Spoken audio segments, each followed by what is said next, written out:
And now, so let's proceed to the lesson 15 in the most commonly used in Cebuano dialect. So here in this lesson, we learn some of the most commonly used words in Cebuano dialect.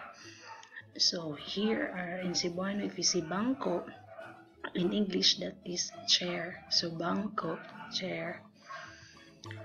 Kini, this. So kini, this. Ngadto. So if you say ngadto, in English that is forward. So ngadto, forward. Diha, there. So if you say diha, in English that is there. Diha, there. Aron, in order to. So if we say aron, in English that is in order to. Alang, for. So alang, for. Apan, but. So if we say apan, in English that is but. So apan, but. Bisan, bisan. In English, if we say bisan, that is despite. So bisan, despite. Tungod.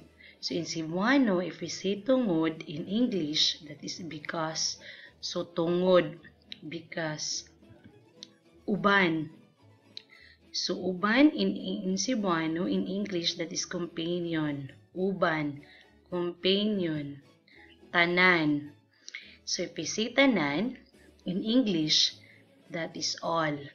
So tanan, all. Usab.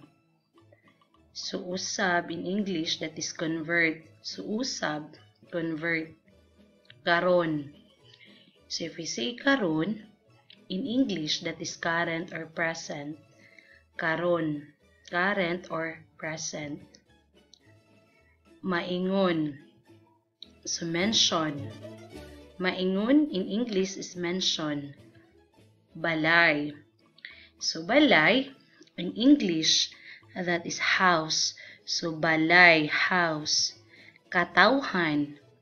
So katawhan in English, that is people. So katawhan, people. Don't you know that Zamboanga City is one of the finest exporter of sardines in the Philippines and in some of the part of the world?